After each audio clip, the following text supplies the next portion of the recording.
هو في ايه؟ انا اخر حاجه كنت فاكرها ان انا كنت بصلي وكنت بركع لا لا لا لا لا لا لا اوعى. انا موت. انا ميت. يعني ده يوم القيامه؟ انا طلعت صح. وكل العلماء طلعوا غلط. يعني انت ربنا؟ احنا هنبتدي نهزر ولا ايه؟ احنا يومنا طويل، ربنا قاعد مع جيسس فوق. طب انا ميت وانا بصلي، طلع لكم وانا بصلي، وانتوا قلتوا اللي هيموت على حاجه هيتبعث عليها ولا ايه؟ من ربك؟ يلا 3 اسئله اياهم ها. عيب عليك، يعني انت المفروض تكون فاهم ان دول اسهل حاجه بالنسبه لي. يا ولد رد، ما تجادلش كتير يا ولد. الله طبعا. ما دينك؟ الاسلام. من نبيه؟ محمد صلى الله عليه وسلم. قشطة، خلاص كده انت دخلت الجنة بجد؟ لا اله الا الله، لا اله الا الله. خد تعالى تروح فين؟ ايه هو ايه اللي ايه بالسهوله دي؟ مش انتوا، مش ده المفروض يحصل؟ المفروض تتعلموا شغلنا ولا ايه؟ لا مش هعلمكم شغلكم يعني، بس هم قالوا لي اول ما تطلع فوق هيسالوك 3 اسئله هتجاوبهم وتخش الجنه على طول. هم مين دول اللي قالوا لك؟ الناس الشيخ محمد حسان، الشعراوي، الاحاديث، الناس اللي ماتت من 1400 سنه، الناس. والناس دي مش ممكن تكون بتكذب؟ لا. في ايه يا ابني؟ ما اسمحلكش لو سمحت ما تغلطش. الناس دي احسن مني ومنك. احسن من مين يا ابني؟ ده يوم القيامه. لا يعني احنا تعبنا وعملنا الكون والمجرات والثقوب السوداء والاكوان المتوازيه، كل ده عشان حضرتك تيجي بالاخر تجاوب على 3 اسئله تروح داخل الجنه؟ تعبيط ولا ايه؟ لو انا اللي تعبت نفسي وعملت الحاجات دي كلها، ما انتوا اللي تعبتوا نفسكم على الفاضي والله. واشمعنى 3 اسئله؟ ليه مش 4 مش 5؟ تشغل عقلك شويه. فين ده؟ فكر شويه. ما هو ما ينفعش افكر في الحاجات دي برضو، يعني في حاجات عقلي وعقلك مش هينفع يوصل لها. يعني العقل ليه حدود. لا لا لا لا، ده انت كمان. انا كمان ايه؟ اصل انا كنت بحاسب ناس زيك كده من شويه وكانوا بيقولوا نفس الجمله، وانتوا كنتوا قاعدين مع بعض بتحفظوا الجمله دي قبل ما تيجوا هنا ولا ايه؟ لا اصل زي ما تقول هي بتقفل اي موضوع على طول. يعني انت مثلا لو في حد سالك سؤال وانت مش عارف تجاوبه مثلا، او في سؤال فيه شويه تفكير، ومثلا تقول له في حاجات عقلك مش عارف يوصل لها، فهي مقنعه برضه. لا ناصح يعني. حبيبي تسلم، تصدق بالله لا اله الا الله انا ودي ارميك دلوقتي في النار. ليه يا عم؟ لكن لحسن حظك ان قدرك بيد ارحم واحد ممكن تشوفه في حياتك، وهو قايل ومحذر كويس قوي انه قبل ما يدخلك النار ويطلع ميتين اهلك في النار لازم يوريك اعمالك عشان تعرف انه ما ظلمكش ومديك حقك وزياده. يا الله على رحمته. معلش يعني كله الا الظلم. احنا ما نرضاش ان حد يقول ان احنا اكلنا حقه. طيب يعني انا كده مش هتسأل صح؟ لا مفيش الكلام ده. طيب امال ايه اللي هيحصل؟ بص يا سيدي، هو كل اللي هيحصل، وبعدين انا ليه مش شايف ناس زحمه؟ وفين الناس اللي بتجري من بعضها من الخوف؟ وهو انا ليه لابس؟ مش المفروض اقلع؟ ما تحترم نفسك يا ابني. وايه اللي تقلع ده؟ طيب امال ايه؟ هو كل اللي يحصل ببس. وبعدين فين الحبل؟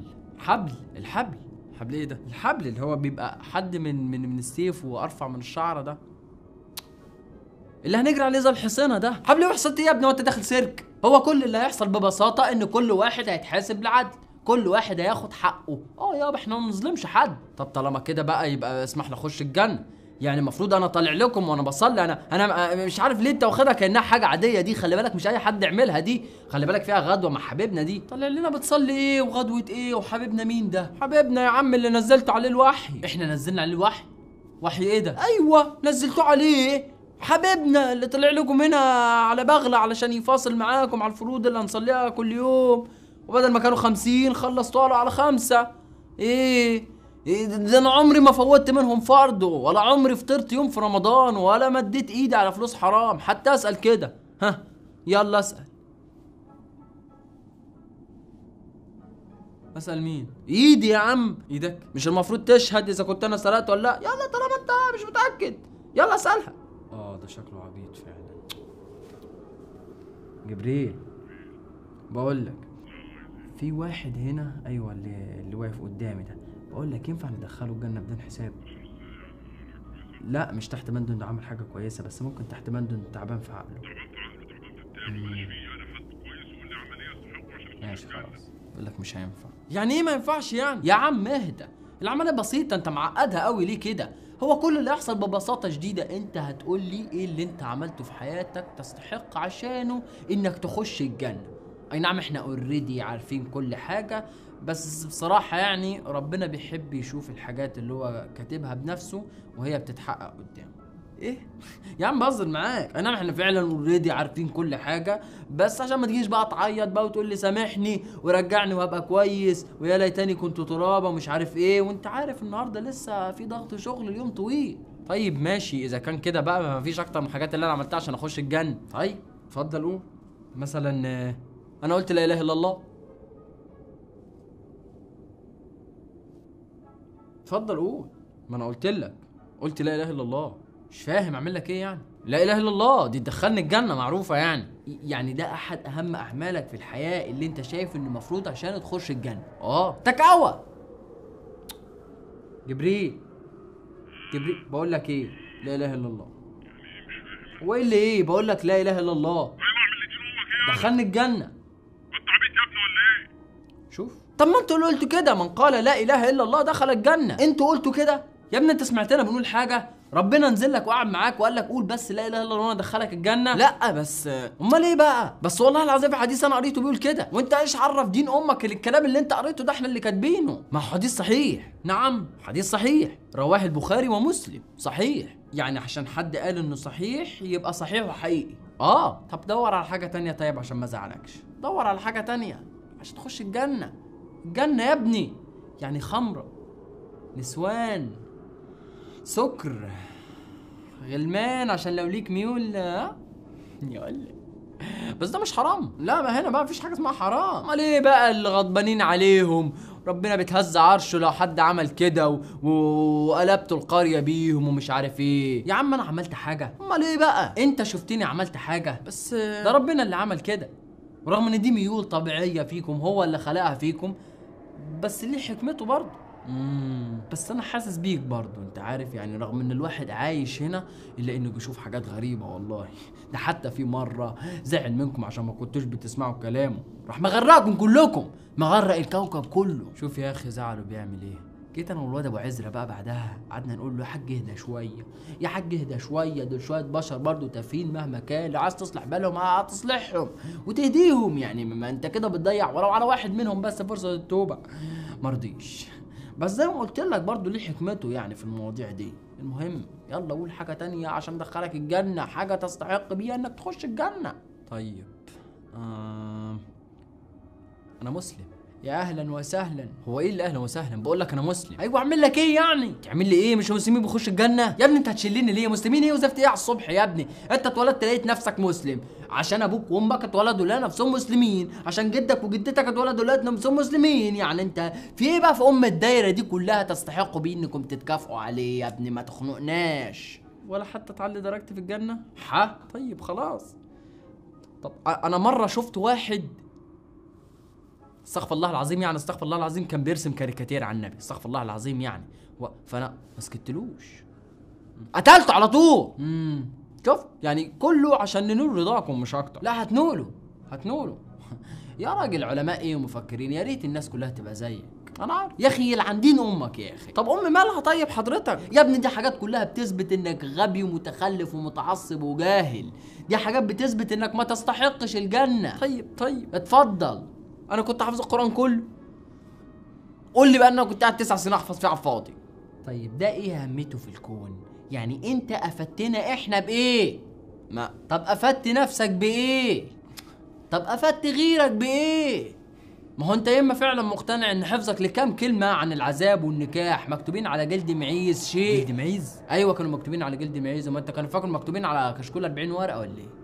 المهم بقى يا اما انت شايف بقى ان حفظك للكام كلمه دول هيميزك عن بقيه العلماء بانجازاتهم اللي فادت البشريه لعشرات الالاف من السنين، يا اما بقى انت شايف ان احنا اغبياء لدرجه انك تضحك علينا بحفظك لكام كلمه. لا مش اغبياء، لا احنا اغبياء يالا. طب انا كنت ليل نهار بقول اذكار الصباح والمساء. صبرني يا رب. فضيلك انا يا ولد دلوقتي كده مش هينفع سنة. طب يعني انا بقالي اكتر من 50 سنه بقول اذكار الصباح والمساء في الراحه والجايه، وكنت كل شويه بقعد استغفر ربنا واقول سبحان الله سبحان الله سبحان الله سبحان الله سبحان الله سبحان الله سبحان الله سبحان الله في الراحه والجايه، وكنت عمال سبحان الله. انت فاهم يعني ايه اساسا سبحان الله؟ يعني ايه سبحان الله؟ سبحان الله يعني سبحان الله شوف عظيم قد ايه، شوف جميل قد ايه، وشفته؟ شوف كبير قد ايه. ما هو كبير فعلا. طب طالما انت مقتنع انه كبير كده، يعني ليه ما تخليش المعلومه جواك وتصدقها جواك من قلبك؟ يعني ايه لازمتها؟ ملهاش لازمه انك تفضل تكررها على طول كده. هو ايه اللي ملهاش لازمه؟ اسمعني بس. كنت كل يوم بقعد اقول سبحان الله سبحان الله سبحان الله، بقعد اقول اذكار الصباح والمساء. كنت بقرا في اليوم صفحه قران، والصفحه فيها حوالي 500 حرف. 500 حرف يعني 500 حسنه. وانتوا قلتوا ان الحسنه ب10 امثالها، مش كلاما. وقلتوا احيانا تانية ان الحسنه ب1000. بس انا احسبها خلاص انا هنحسبها ب10 عشان خاطركم. يعني حوالي 5000 حسنه في اليوم، ده غير بقى الصلاه والاستغفار. يعني قول 10000 حسنه. 10000 حسنه في اليوم يعني حوالي في الشهر يعني مليون حسنه، يعني اكتر من مليون حسنه. المفروض دلوقتي يكون معايا جبال حسنات. فين الجبال بتاعتي؟ فين الجبال الحسنات بتاعتي؟ ايوه، ما هبعتهم لك دلوقتي، يجيبوا لك الجبال. بس بقى يعني بقى عشان مش فاهم، بس فهمني يعني هي ايه الحسنه دي؟ فهمني، ما يعني ايه الحسنه دي؟ حسنه؟ ايوه، ايه بقى الحسنه دي؟ يعني ايه؟ اوصفها لي، ايه الحسنه دي؟ يعني ايش عرفك شكل الحسنه عشان لما تقول انك لما تحط واحده على الواحده هيبقوا قد جبل؟ يعني استها ازاي دي مثلا؟ هل هي مثلا قد حبايه رز مثلا، ولا قلقاسه، ولا راس وزه، ولا ايه؟ بس اوصفها لي. مش الحسنه دي خير؟ ايوه يعني حاجه معنويه. طب ازاي بقى حاجه معنويه تتحول لماده؟ يا ابني افهم، قول حاجه واحده بس تستحق عشان انك تخش الجنه. ايوه افتكرت خلاص. انا كنت بدعو الناس للهدايه. ناس مين؟ الناس كل الناس. وطالما انت طبعا هتهديهم، معناته انت شايف نفسك افضل منهم. مش انا مسلم؟ يعني احسن امه خرجت للناس. مش انتوا الامه برضو اللي كانت مشهوره بانها بتشرب بول الجمال وبتقتل الناس وبترجم البنات، ومشهورين بتفجير نفسكم ومشهورين بالتعصب والارهاب؟ خير امه. امال الامه اللي عملت مدن في المريخ دي تبقى ايه؟ ولا الامه اللي اكتشفت علاج جميع الامراض دي تبقى ايه؟ ولا الامه اللي سافرت المجرات التانية؟ ولا المجرات التانية؟ ايوه، ما انت فاكر العالم وقف لحد ما انت مت ولا ايه؟ الكره الارضيه استمرت بعدك بحوالي 7 مليار سنه، وبعدك في جت واستعمرت الكواكب واستعمرت الاكوان التانية واكتشفوا الاكوان المتوازيه بس ما كانوش مسلمين. ابو جبريل، والنبي ركز معايا كده شويه. الشخص اللي انا كنت كلمتك عليه من شويه ده، بقول لك بيقول كل اللي كان مهم في الحياه ان هو بيعمله ان هو اتولد لقى نفسه مسلم، وكان عمال يقرا قران ليل نهار، وكان عمال يردد ادعيه واذكار صباح ومساء. مش عرفنا انا ايه لازمتها؟ ما تساله انت. وكان بيقول ان احنا محوشين له حسنات. انت كنت محوش له حسنات؟ والله ولا. طب تسال اللورد جنبك كده، قول له النبي كنت عاين له شويه جبال. ما اعرفش انا. لا، ما كانش بيعرف الصح والغلط بالعقل، وعمره ما استخدم العقل اساسا. كان بيعرفه من كتاب كده، ما اعرفش هو اتورث بيه من الاف السنين، ما اخده من اجداده. عالم مين يا عم اللي كاتب؟ اعتقد واحد راعي معيزه او حاجه زي كده. لا، عمره ما سأل اذا كان اللي فيه منطقي ولا لا. ولا تسألوا عن اشياء ان تبد لكم تسؤ. متواضع ايه يا عم؟ ده فاكر نفسه احسن من الناس كلها عشان متولد لقى نفسه على دين معين. فاكر نفسه احسن من ريتشارد فايمن وداروين واينشتاين، كارل سيجن كمان. كارل سيجن يا ابني اللي هو بتاع النقطة الزرقاء الباهتة ده. احنا المقطع ده عجبني فشخ، قعدنا انا واللورد نتفرج عليه اول امبارح. يا لهوي، قعد يضحك ويقول لي يا لهوي تخيل بقى لما كنتش قلبت لهم الكون في 6 ايام. والله العظيم. لا لسه ما حسبتش كارل. لسه تيجي تتفرج معايا وانا بحاسبه؟ طيب. وهات اسرافيل معاك. مش خلص نفح؟ طيب ليه قاعد فاضي دلوقتي؟ المهم خلينا في اللي قدامنا دلوقتي. ينفع يخش الجنة؟ ما ينفعش. ايه؟ مفيش اسباب مقنعه. يعني ايه مفيش اسباب مقنعه؟ قول لنفسك. طب قول له انه كان مطول دقنه. طيب بيقول لك ان هو كان مطول دقنه. طيب قول له طيب انه كان بيخش حمام برجله الشمال وبياكل بايده اليمين. بتقول ايه يا ابني؟ قول له بس مالكش دعوه. طب بيقول لك ان هو كان بيخش حمام برجله الشمال وبياكل بايده اليمين. طب قول له طيب انه كان ليل نهار بيخش على صفحات اليهود ويشتمهم. وكان ليل نهار بيخش على صفحات اليهود ويشتمهم. والنصارى والشيعة والبوذيين والملحدين. طب والنبي قول له انه كان على طول بيمسك المصحف. طب بيقول لك طيب انه كان دايما بيمسك المصحف. بيقول لك حطه في طيب. طب كان المفروض اعمل ايه طيب؟ ولا عايش ليه انا؟ يا عم انا نفسي عايش ليه؟ I'm sorry man. يبقى سلم لنا على كان بيقول ان هو طلع لنا ببغله. قال لك طلع السما ببغله. هي زريبه يا ابني. Man suffers only because he takes seriously what the gods made for fun.